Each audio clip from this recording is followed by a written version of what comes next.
नमस्कार साथियों, मैं पंकज और आपका अपना YouTube चैनल मैथ्स वन में आपका स्वागत है। दोस्तों, एसएससी एमटीएस और सीएचएसएल का एग्ज़ाम डेट अनाउंस है, ठीक है। तो आइए देखते हैं कि जो प्रीवियस ईयर जो क्वेश्चन पूछा गया था, ठीक है, तो उन सभी क्वेश्चन को रखे हैं बिल्कुल टीसीएस बेस आधारित, ठीक है। तो चलिए शुरू करते हैं पहले प्रश्न से। और यदि वीडियो पसंद आए तो कृपया इसे लाइक कीजिए और दोस्तों में शेयर भी कीजिए, ठीक है दोस्तों। तो चलिए शुरू करते हैं पहले प्रश्न से और देखते हैं। लिखा है कि एक्स स्क्वायर प्लस वन बराबर है 2x। फिर आपका इसका वैल्यू आपसे पूछ रहा है, तो देखिए इसे कैसे बनाते हैं, समझिए। लिखा है कि x का स्क्वायर, यहाँ पे लिखेंगे x का स्क्वायर प्लस वन बराबर कितना है 2x है।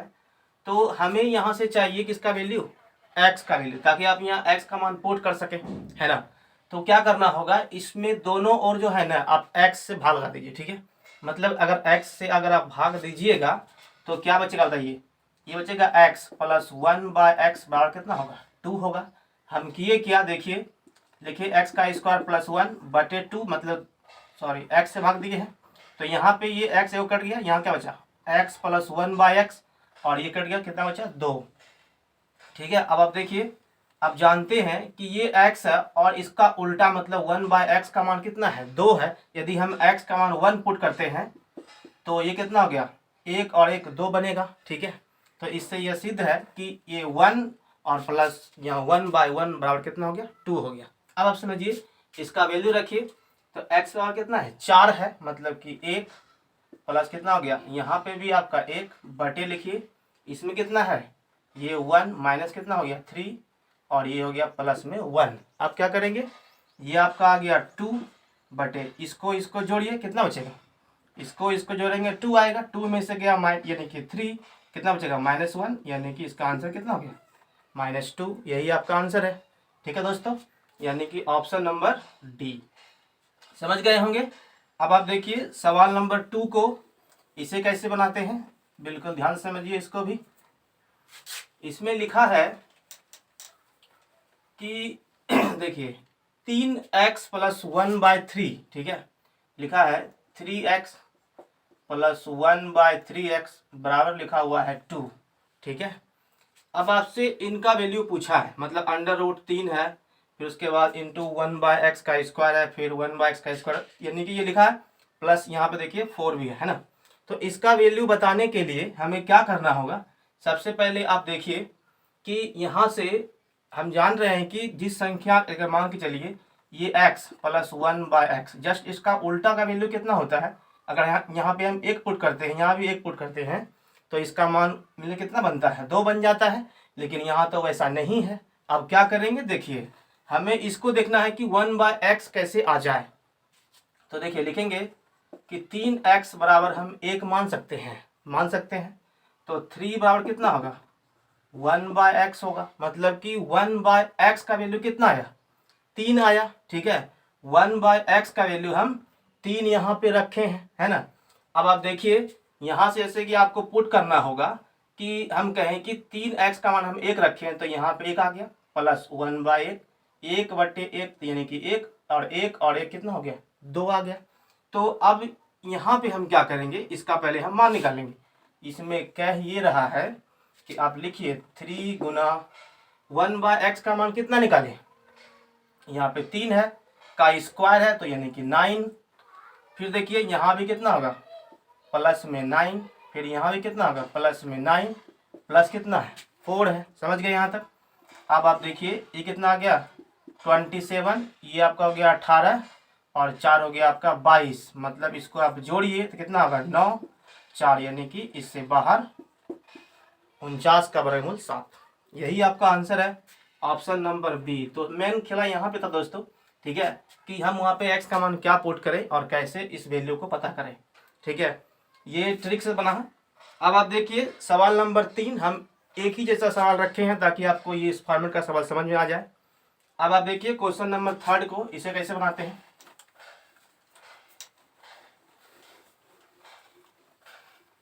देखिए क्वेश्चन नंबर 3 कह रहा है कि x plus one by x का मान कितना है 2 है। फिर यहाँ पे लिखा है कि x से पावर 199 और माइनस 1 बाय एक्स से पावर 999, ठीक है। यदि हम एक पे पावर किसी भी संख्या को लिखते हैं, 20 लिखे, 10 लिखे, 15 लिखे, तो वो एक ही आएगा, यानी कि 1 इंटू 1 इंटू 1 करेंगे तो उतना ही रहेगा। ठीक है, तो उसी तरह से यहाँ पे देखिए, अगर हम एक रखते हैं, इसका उल्टा मतलब कि 1/1 हो गया। ठीक है, इन दोनों का योग कितना आएगा? 2 आएगा, ये सिद्ध होता है। तो अब आप देखिए यहाँ पे हम कितना रखेंगे? 1 माइनस एक पे पावर इतना है तो इतना ही रहेगा, और ये कितना हो गया? 1 बाय फिर इतना पावर इतना। तो आप देखिए एक में से गया एक, कितना बचेगा? 0। 0 इसका राइट आंसर है, यानी कि देखिए ऑप्शन नंबर, यहाँ ऑप्शन लिखे नहीं है, ऑप्शन नंबर ए। ठीक है, इसका आंसर क्या होगा? 0 होगा। समझ गए होंगे दोस्तों। अब देखिए क्वेश्चन नंबर 4 को क्वेश्चन नंबर 4 कैसे बनाते हैं, इसे देखिए। हाँ, यदि वीडियो पसंद आ रहा हो तो कृपया इसे लाइक कीजिए और शेयर भी कीजिए। कहता है कि 8800 रुपया को, ठीक है, चक्रवृद्धि ब्याज वाली योजना में निवेश किया गया, यानी कि एक कोई बैंक में पैसा को रख दिया गया। ठीक है, अब निवेश किया गया, यदि ब्याज की दर कितना है? 10% है, तो बताइए कि 2 वर्ष का चक्रवृद्धि ब्याज क्या होगा। समझिए, पहले एक मेथड देखिए, आप सीधी मेथड से जैसे बनाते हैं। 8800 रुपया रखे ना, 10% का फ्रैक्शन वैल्यू कितना होगा? 1/10 होगा, यानी कि परसेंट उड़ा नीचे 100, 1 बाय कितना हो गया? 10। समझ गए यहाँ तक? अब आप देखिए, इसका पहले हम निकाल लेंगे 10, यानी कि 1/10 निकालेंगे, कितना आएगा? ये आएगा आपका 880। ठीक है, इसका किए हम 1/10, तो ये इससे कट जाएगा, 880 आ गया दोस्तों। ठीक है, फिर आप निकालिए इसका 1/10, कितना आएगा? ये आपका आएगा ओनली फॉर 88। ये देखिए, इसमें 2 से गुना, इसमें 1 से गुना। ठीक है, मतलब 2 साल का पूछ रहा है आपसे। इसका देखिए कितना आता है, ये हो गया आपका 0, 8 दूना 16, 8 दूना 16 1 17, यहाँ कितना हो गया आपका 88। इसे सॉल्व कीजिए, आएगा 8, 14 के 4 और ये 8 और ये 1848 रुपया इसका ब्याज बनेगा। यही आपका आंसर है। समझ गए? देखिए इस पे अगर मान के चलिए एक सवाल और पूछ दे, यदि ब्याज दिया हुआ है 1848 रुपया, बिल्कुल ध्यान से समझिएगा, इसे हम समझा रहे हैं। मान लीजिए दोस्तों कि आपके पास 1848 रुपया ब्याज है। ठीक है, अगर 1848 रुपया ब्याज है तो बताइए कि मूलधन क्या है? दर आपका वही है और टाइमिंग दिया हुआ है 2 साल का। ठीक है, तो देखिए इसे कैसे बनाएंगे, समझिए। इसे लिखेंगे कि 1/10 जो आपका ब्याज यदि दिया हुआ 10% जो दिया हुआ है, ठीक है, उसको पहले हम फ्रैक्शन में तोड़ लेंगे। ठीक है, यहाँ तक क्लियर है ना? 1/10। आप समझिए, हम मान लेते हैं कि मेरे पास मूलधन जो है ना, हमेशा जो भी आपका ये फ्रैक्शन वैल्यू आया हुआ है, मूलधन कुछ दिया हुआ तो नहीं है, तो मूलधन को हम मान लेंगे इसका जस्ट स्क्वायर। ठीक है, यानी कि 10 का स्क्वायर। ठीक है, अब देखिए इस धन में हमसे पूछा क्या है कि सबसे पहले आप देखिए इसका आप निकालिए 1/10, तो कितना आएगा? इसका 1/10 निकालिएगा तो 10 आएगा, 10 गुना 2 कीजिए, फिर निकालिए आप 10 का, यानी कि इसका कितना आएगा? 1 आएगा। ठीक है, अब आप देखिए इसमें कितना आ रहा है, इसमें आ रहा है आपका 20 और इसमें कितना आ रहा है 1, यानी कि 21 रुपया का आपको ब्याज बना है। ठीक है, 21 रुपया का अगर ब्याज बना है, ठीक है, तो 21 का ब्याज के बराबर वो दिया हुआ है, कितना? 1848। ठीक है, अब इसको इससे कटाइए, कितना मरते में कटेगा वो देखिए। ये कटेगा 8 से, यानी कि आप लिखिए पहले, यानी कि देखिएगा 21 गुना 88 कितना आएगा? 8, 8 दूना 16 और ये 8, 8 दूना 16, ये 14 के 4 7, एक 8 और एक 1848 आ गया, यानी कि ये जो है ना इसका 88 गुना है, मतलब इसमें गुना कर देंगे 88 से, तो मूलधन कितना आ गया? 8800 रुपया आ गया। ठीक है दोस्तों, समझ गए होंगे। मतलब इस सवाल में हो सकता है इस तरह से पूछा जाए। ठीक है ना, इसलिए आपको हम बता दिए। अब आप देखिए क्वेश्चन नंबर 5 को, तो ये 2 साल का था, अभी एक सवाल रखे हैं 3 साल वाला। ठीक है, आप इसे भी समझिए। कहता है कि 21,600 रुपया को 16.2/3%, मतलब अगर 16.2/3% लिखा हुआ है तो इसका फ्रैक्शन वैल्यू कितना होगा बताइए? यानी कि आप देखिए 1/6 कैसे आया ये? 16 × 48, 2 50 हो गया, मतलब कि 50/3 और ये 00% का मतलब ये इससे 5 6 के 30, कितना गया? 1/6। समझ गए यहाँ तक? ये आया 1/6। आपसे देखिए पूछा यहाँ पे कि 21,600 रुपया है, ठीक है दोस्तों।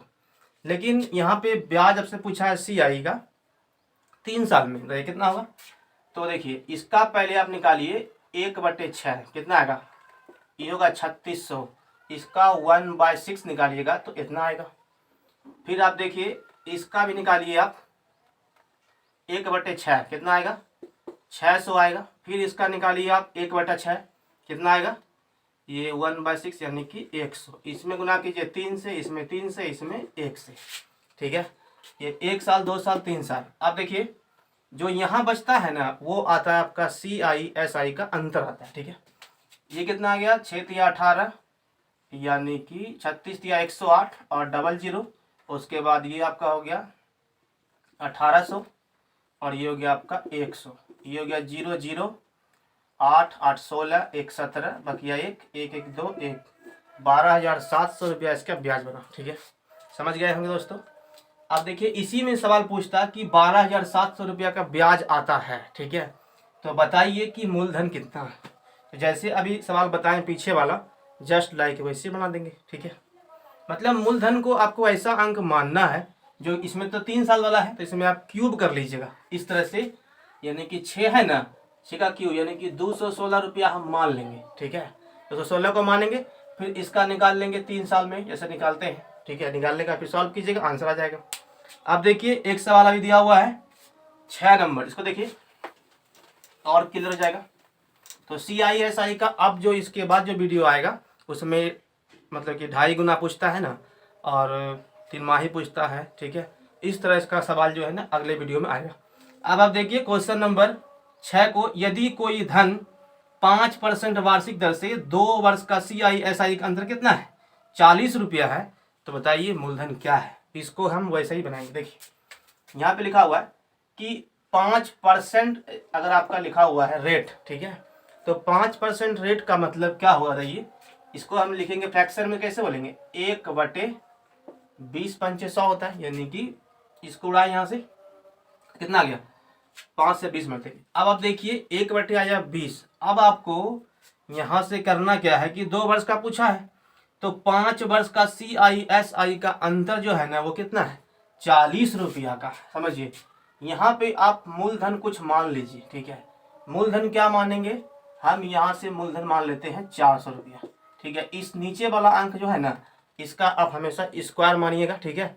अगर 3 साल वाला होगा तो इसमें क्यू मान लीजिएगा, ठीक है। अब इतना आ गया, इसका आप निकालिए 1/20। देखिए 400 का निकालेंगे 1/20 तो ये कट गया, कितना आ गया? 20 आ गया। फिर निकालिए इसका 1/20 तो कितना आएगा? यानी कि 1 आएगा। इसमें गुना 2 से, इसमें गुना 1 से, ये कितना हो गया? 40 और ये हो गया आपका 1। समझ गए? 1 का अंतर ये दिख रहा है, ठीक है। अंतर कितना का है? जो आपको बताएं जो लास्ट में आता है ये CI SI का अंतर होता है, ठीक है। 1 का अंतर कितना दिया हुआ है? वहाँ पे दिया हुआ है 40। समझ गए? तो बताइए कि ये मूलधन में अगर इस पे गुना करेंगे 40 से तो कितना आएगा? ये हो गया आपका 16, यानी कि 16,000 रुपया। यही आपका आंसर है। लेकिन अगर आप मान के चलिए, एक ट्रिक आपको और बताते हैं। देखिए D बराबर क्या होता है? P इंटू आर स्क्वायर बटे 100 इंटू 100। ये भी आपका 2 साल में अगर पूछेगा CI SI का अंतर है तो ये हो गया 40 और P का वैल्यू आपको निकालना है। R का मान कितना है? 5 गुना 5, ये हो गया 100 गुना 100, ये हो गया 25 चौके 100, यहाँ गुना कर लीजिए 160 और डबल जीरो, कितना आ गया? 16,000 रुपया। समझ गए दोस्तों? अब आप देखिए क्वेश्चन नंबर 7, इसे कैसे बनाते हैं इसे भी देखिए।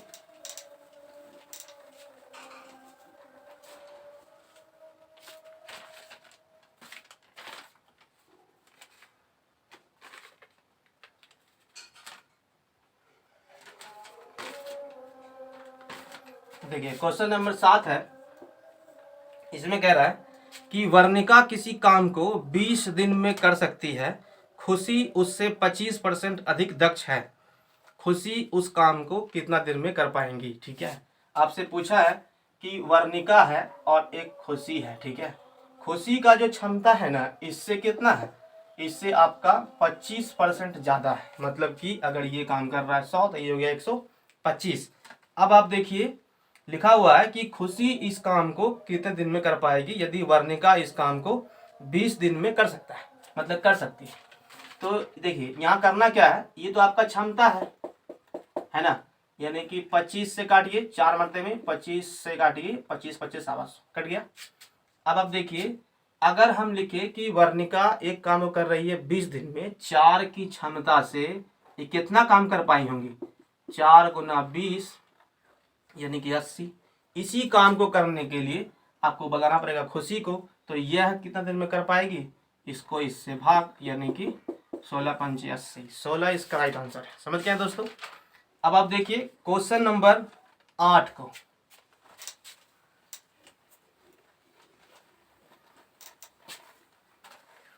क्वेश्चन नंबर 8 में क्या कह रहा है इसे आप समझिए। कहता है यदि दो संख्या a और b है, ठीक है, लिखा है कि दो संख्या a और b है, इसमें से कह ये रहा है कि HCF और LCM यानी कि 1:30, ठीक है। ये कह रहा है आपसे कि आपका LCM और पहले HCF है, HCF और आपका हो गया LCM, बिल्कुल ध्यान से समझिए, ठीक है। अब कह रहा है कि HCF और LCM का अनुपात दिया हुआ है, फिर कहता है कि यदि इनका अंतर जो है ना, यानी कि HCF और LCM का अंतर 493 है, दोनों संख्या का योग क्या है, मतलब कि दोनों का योग क्या है, आपसे पूछा है। अभी आप देखिए कि ये LCM है और ये क्या है, HCF है। जब आप निकालते हैं कि ये अगर हम मेरे पास इन दोनों का अंतर कितना दिया हुआ, पहले समझिए आप, अंतर कितना दिया हुआ है, अंतर दिया हुआ है 493। तो यहाँ से हम पहले निकाल ले कि LCM और HCF क्या है, फिर आपसे उसका योग पूछा है, ठीक है।